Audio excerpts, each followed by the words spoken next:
अस्सलामुअलैकुम नाजरीन, मैं हूं saddat और आप देख रहे हैं saddat वॉइस।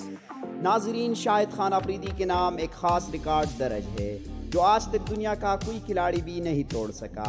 शाहिद अफरीदी ने 27 टेस्ट मैच, 398 वनडे और 99 T20 मैचेस खेले हैं। वो 2009 में T20 कप जीतने वाले टीम में भी शामिल थे। उन्होंने अपनी पहली ही वनडे इनिंग्स में सबसे तेज़ वनडे सेंचुरी का रिकॉर्ड बनाया था। उन्होंने वनडे में 351 छक्के लगाने वाले दुनिया के वाहिद खिलाड़ी हैं। वनडे क्रिकेट की बात करें तो अब तक 2608 खिलाड़ी मैदान पर उतर चुके हैं, लेकिन कोई भी अफरीदी के रिकॉर्ड तक नहीं पहुंच सका। वेस्ट इंडीज़ की क्रिस गेल 331 छक्कों के साथ दूसरे नंबर पर बराजमा है। 4 अक्टूबर 1996 में शाहिद अफरीदी ने श्रीलंका के खिलाफ नेरूबी में 37 गेंदों पर सेंचुरी बनाकर वनडे में सबसे तेज़ सेंचुरी का रिकॉर्ड अपने नाम किया था। इस इनिंग में उन्होंने 6 चौके और 11 छक्के लगाए थे। इस इनिंग्स के बाद वो रातों रात स्टार बन गए। हालांकि बाद में इनका ये रिकॉर्ड न्यूजीलैंड के कोरी एंडरसन ने तोड़ दिया था।